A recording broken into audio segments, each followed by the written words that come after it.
Masih bersama kami di Kompas Siang, Saudara, pencopotan Brigjen Endar Priantoro dari jabatan Direktur Penyelidikan KPK berbuntut panjang.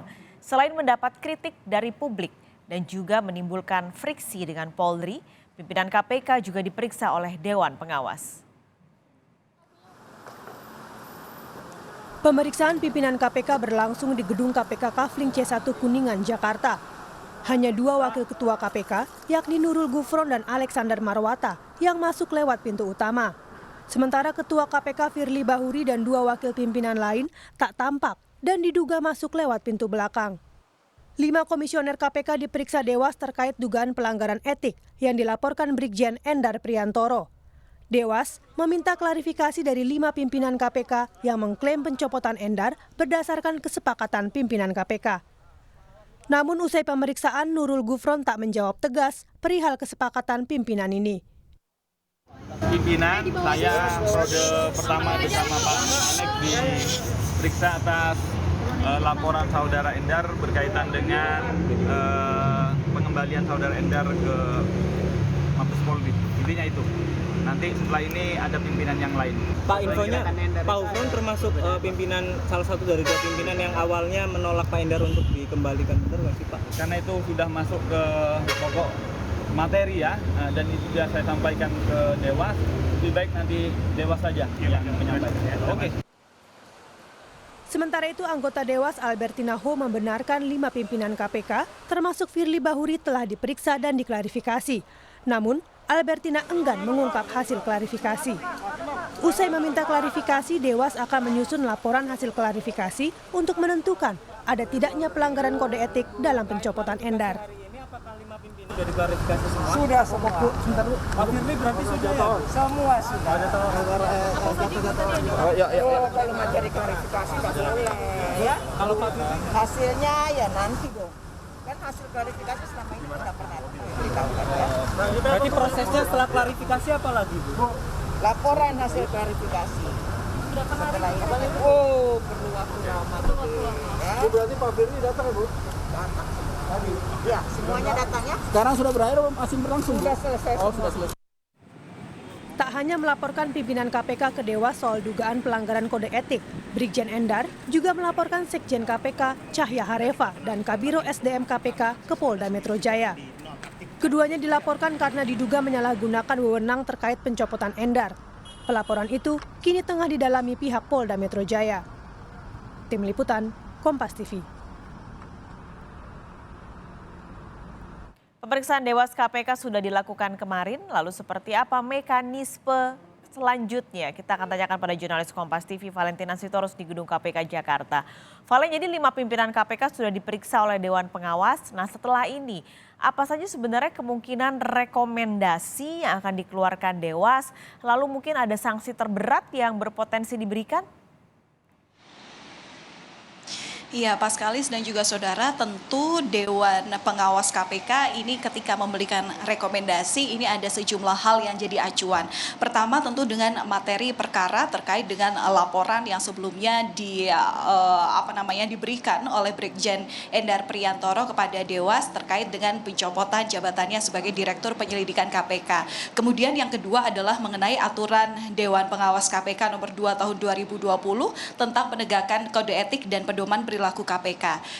Pertama, ini tentang materi perkara tentu yang akan didalami lebih lanjut oleh Dewan Pengawas, apalagi setelah kemarin melakukan klarifikasi terhadap pihak-pihak yang terlapor maupun juga pihak pelapor. Ini adalah berkaitan dengan prosedur administrasi kepegawaian. Apakah proses pencopotan Brigjen Endar sebagai Direktur Penyelidikan KPK ini sudah sesuai SOP atau tidak, dan kemudian menelaah alasan-alasan pencopotan Brigjen Endar untuk kemudian dikembalikan terhadap struktur organisasi Polri begitu. Kalau melihat daripada alasan-alasan yang diberikan KPK sebagai alasan pencopotan terhadap Brigjen Endar ini berdasarkan ada landasan 4 aturan begitu. Yang pertama adalah Peraturan Komisi KPK nomor 1 tahun 2002, kemudian Peraturan Menpan RB nomor 62 tahun 2020, Peraturan BKN nomor 16 tahun 2022, dan Peraturan Kapolri nomor 4 tahun 2017, di mana aturan-aturan ini sebagian besar ini adalah mendeskripsikan atau menjelaskan, menguraikan maksud kami terkait dengan poin-poin alasan pencopotan terhadap pegawai KPK itu bisa dilakukan. Ini bisa alasan-alasan utamanya juga Brigjen Endar Priantoro ini dikembalikan ke institusi Polri begitu. Tapi yang kedua bisa juga ada sanksi yang bisa diberikan oleh Dewan Pengawas KPK. Utamanya setelah kita kemarin mengetahui ya, ada 5 pimpinan KPK yang semuanya diperiksa dan saat ini memang sedang dipelajari terkait klarifikasinya oleh Dewan Pengawas KPK. Nah, terkait dengan sanksi ini tentu ada sejumlah pertimbangan juga yang harus didalami oleh Dewan Pengawas, yakni berdasarkan dampak kerugian yang ditimbulkan. Jika dampak atau kerugian yang ditimbulkan terkait materi perkara ini berdampak pada kedeputian dan sekjen, ini termasuk pelanggaran ringan. Kalau berdampak pada komisi ini termasuk pelanggaran sedang, terhadap negara ini termasuk dengan pelanggaran berat. Tentu hal-hal inilah yang kemudian harus didalami dalam menegakkan kode etik dan pedoman perilaku komisi. Kalau pada akhirnya ini ada sanksi ringan yang diberikan kepada pimpinan KPK terkait dengan proses pencopotan yang diduga ini melanggar SOP begitu, tentu ada pertama teguran lisan dan tertulis. Kemudian kalau tergolong dengan pelanggaran berat ini ada potongan gaji pokok sebesar 10 hingga 20% selama 6 bulan dan pelanggaran berat ini potongan gaji sebesar 40% selama 12 bulan dan diminta untuk mengundurkan diri. Tapi sekali lagi ini tentu menunggu rekomendasi dari Dewan Pengawas KPK yang saat ini sedang melakukan pendalaman terkait hasil klarifikasi untuk kemudian membuat laporan. Tapi yang perlu jadi catatan Paskalis dan juga saudara, kemarin ketika pimpinan KPK dipanggil ini dari 5 pimpinan KPK ini kita harus tahu bahwa Firly Bahuri ini sebelumnya pernah melakukan pelanggaran kode etik.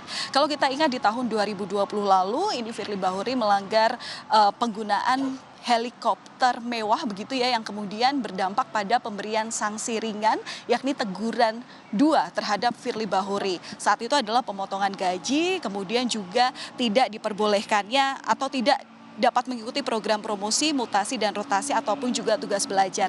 Nah, apabila kemudian hal ini atau materi perkara ini terbukti ada kesalahan, ada pelanggaran kode etik di dalamnya, ini tentu berdampak juga terhadap sanksi yang kemungkinan besar bisa diberikan terhadap salah satu pimpinan KPK dalam hal ini Firly Bahuri. Karena tentu pelanggaran KPK tidak bisa melihat kerugian yang ditimbulkan atau dampak yang ditimbulkan. Tidak hanya terhadap kedeputian dan sekjen, ini tentu sudah terkait dengan dampak yang diberikan terhadap Badan Komisi Pemberantasan Korupsi sendiri. Karena kasus ini, kasus pencopotan terhadap Brigjen Endar ini tentu sudah menjadi buah bibir masyarakat dan sudah bisa dikatakan menimbulkan kegaduhan. Bahkan Presiden Joko Widodo meminta KPK untuk tidak menjadikan hal ini sebagai hal-hal yang rumit begitu yang dapat mengganggu kestabilan ataupun juga keamanan di negeri ini. Dan sehingga kalau misalnya kita melihat daripada hal-hal yang sudah terjadi selama proses pencopotan terhadap Brigjen Endar ini, tentu ini berdampak pada kepercayaan publik terhadap tubuh KPK sendiri. Mengapa permasalahan internal ini bisa semakin besar bahasannya sampai dengan saat ini. Dan kalau misalnya ini terbukti bisa menambah daftar panjang pelanggaran etik yang sebelumnya sudah dilakukan oleh pimpinan KPK. Nah, ini kemudian yang menjadi dasar Dewas KPK untuk kemudian bisa membuat rekomendasi. Tentu ini kita harus masih menunggu bagaimana proses yang saat ini sedang berjalan. Yang jelas Dewan Pengawas KPK saat ini masih mendalami atau memeriksa hasil klarifikasi yang sebelumnya sudah dilakukan terhadap pihak terlapor. Dalam hal ini adalah pimpinan KPK termasuk juga Sekjen KPK Cahya Harefa dan juga pihak pelapor yakni Brigjen Endar Priantoro selaku Direktur Penyelidikan KPK.